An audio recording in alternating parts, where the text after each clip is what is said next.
All right, I am going to give it a shot with this brand new Milwaukee impact driver. This isn't an impact wrench, just an impact driver. This is the the new Gen 3 fuel driver. I'm going to give it a shot trying to take a couple of these head bolts out. All right, here we go.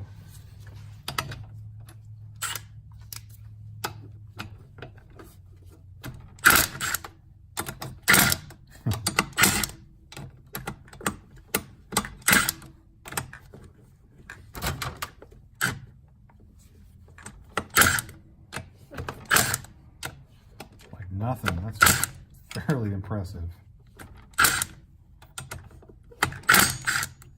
I'm going to try and take off one of these rusted exhaust manifold bolts up here. That is more what I was expecting. So I think we're going to have to get the impact wrench out for those. But still, well, I'm actually on the lowest setting. So let me turn it up a couple notches and see if it may actually shoots there. Look at that. I just realized I was only on step 1 on the first one here there. That is impressive. That is not a nice fastener there. I don't know if you can see that or not, but that is rusted. I haven't touched these with any kind of penetrating oil or anything. There's what I'm looking for. All right, let's see if I can get this bigger one up here. Oh, like butter. This is actually super impressive for what it is. I'm gonna try the other side over here. Turn my light over here, but I'm gonna try this one here. Which again, I haven't touched these things at all. Which comes right off. That is super impressive. All right, continuing on with the teardown here. Step 2, 3, 4. I'm not sure how far I'm gonna get today. I'm gonna finish pulling these heads off. Already got them loose. So I'm just going to finish pulling these guys out. A little bit of oil on this one. Here, and let's see what we got here.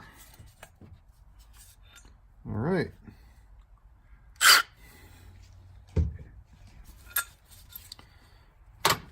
Let's take a quick look here. So, cylinder head, let the spark plug in it still. A little bit of carbon.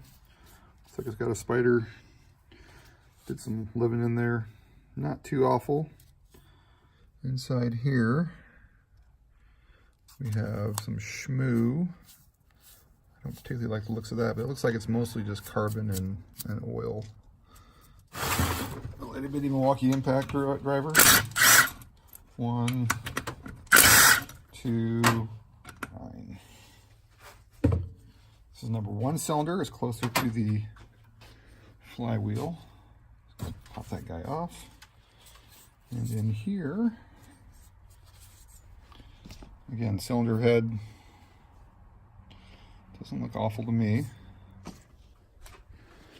And not ridiculous.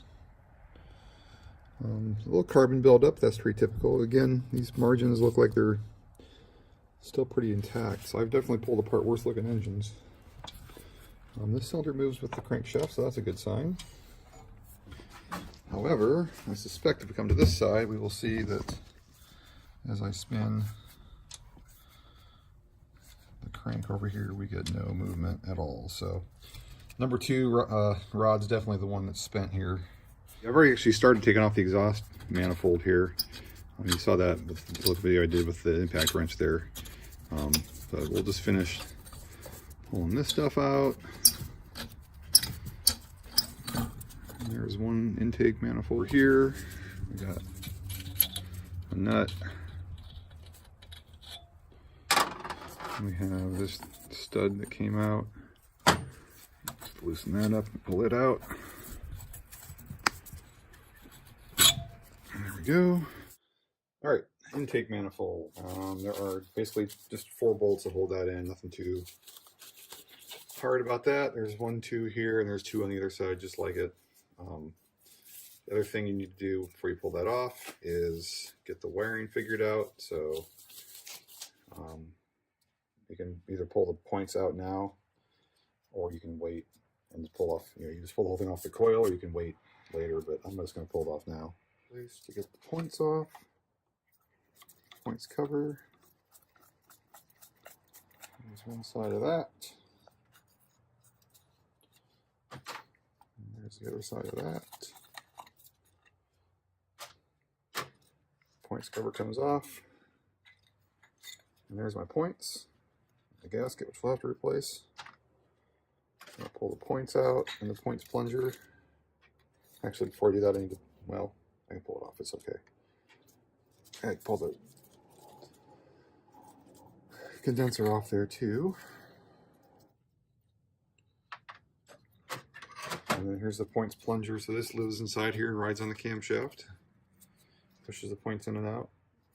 Hardened, see it there, hardened little plunger.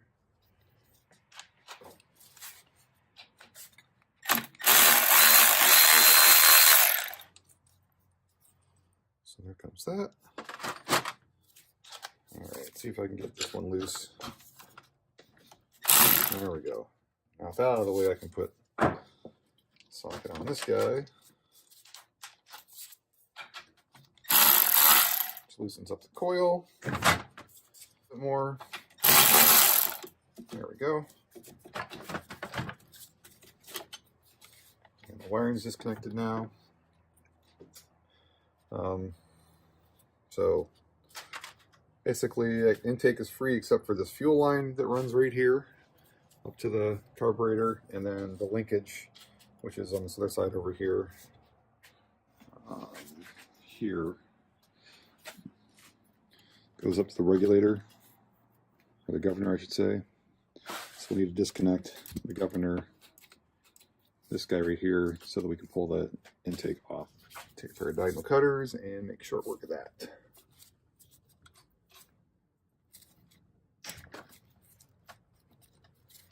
Deal with the fallout of that later. All right, that's one thing, and then the third one, just there's a 3/8 nut that holds that on. Might be 7/16. See, 7/16.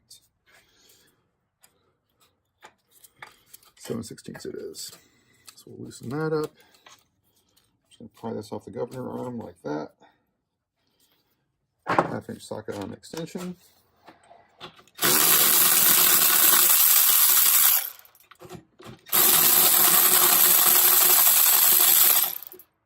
One, two. Here on the number 1 side of the engine.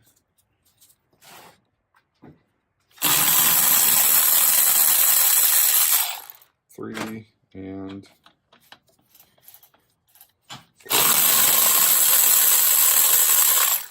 all right. You can see that it's got this little blow-off tube that goes up in here. That just pops right out of the air cleaner housing, so I'm not going to worry about that. And now, intake and all, it pops right off. So this, taking this off as assembly, I'll break this down further, take the carb off, and probably rebuild that and the air cleaner and all that jazz. But I'm just going to take it all off as one assembly right now, just to get down to the engine and see if it's any good still. We're down to just a couple things. We have the breather here for the number 1 side. Number 2 side just has a valve cover on it. So we'll have to take those 2 things out. Take the closing plate off here, and then we're going to take our cylinder heads off, our cylinder jugs off, diameter off. Let's take a look at that. Pops right off. Charging wire, coil, this whole assembly here. We'll clean that up good, but it looks like it's in pretty good shape. Just dirty. They always get dirty. And again, dusty, but not oily. These 2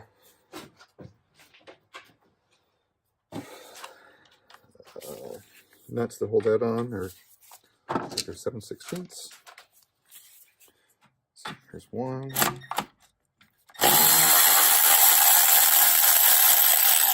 And there's a second one underneath.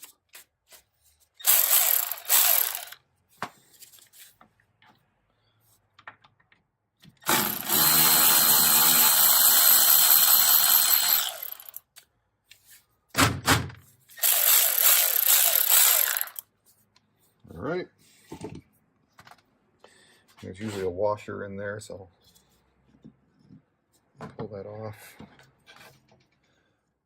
So we'll clean the starter up. These are pretty easy to rebuild. I'll do a video on that when I get to that point. You can see how the armature kind of gets stuck there, so that needs to be lubed for sure. It should just pop right back. Often you need to lube that, clean it, and then this bushing in here, there's an oil light bearing or bushing surface in there that could always use a little bit of lubrication. If you have an extremely noisy starter, right here is usually, if it starts and when it fires it makes a bunch of noise, right there is where the problem usually is. So you need to lubricate that. So we'll take this all apart and clean it up later. All right, time has come to pull the engine off the mounting plate, I think. I like to leave it on there for a while just to get it broken free, but we will start that. There's just 4 bolts and there's 4 spacers that hold this on. I'll just pick the whole engine up here.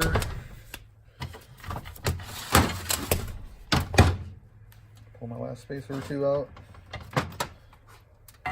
And there you go. So filthy, obviously. We'll have to clean this up, but you know, this is grass and oil that leaked or gas that leaked or whatever leaked. All right, kind of coming up on the home stretch here. We're gonna pull the breather cover off. It's a 7/16. There's just this one nut right here. Trying to leave this hose intact. Those things break off sometimes and they're kind of a pain to replace. So let's see if I can pry this guy up a little bit here. There we go. Now this has the older style umbrella breather and a little carbon filter thing here. So replacements for these are the metal flapper style. Whereas the breather seal still intact, and it's all still good. This should pop right up here. I'm guessing they might have, there it goes. Might have sealed it up there with a little gasket sealant, but yeah, this is the older umbrella style breather. This one actually looks like it's still in pretty good shape, so I'll probably just keep that. I won't replace it. We get our first look at the valves here. So not anything too awful in there. Nothing buildup wise or any parts missing. So that looks like it's all right. Let's stick this over here. We'll do the other side over here. The other side is just a valve cover is all this is.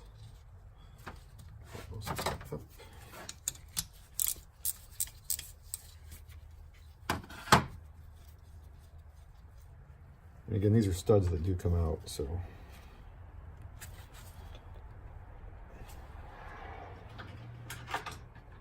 Let's see if I get a little persuasion here. There it goes. And same story on this side. A little bit of oil in there. It's to be expected, but other than that, looks like it's all right. So, because right now we're going to do the messiest parts of this whole operation, and that is pulling the closing plate off. That's when we let the oil out of the engine. So we're going to be pulling this plate off here on the back, which also has the oil seal, the rear oil seal embedded in it. I think these are 1/2 inch. They are. 1, 2 down here, those 2, and then those 3 across the top. So we'll take a little bit of a pry bar.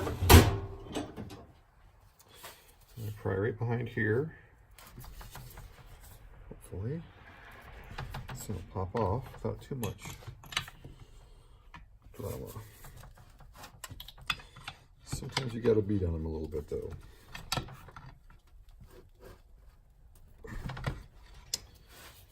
And that may be the case on this one.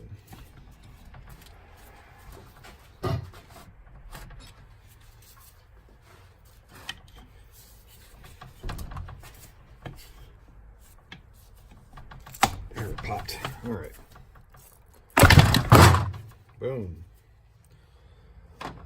There we go. So the seal stayed on the crank, and that's okay. Here's the look on the inside of the closing plate. Oil schmoo. Looks like there's some metal in there. That's not ever a good sign. There are some metal pieces in there I can feel. So I'm kind of digging around.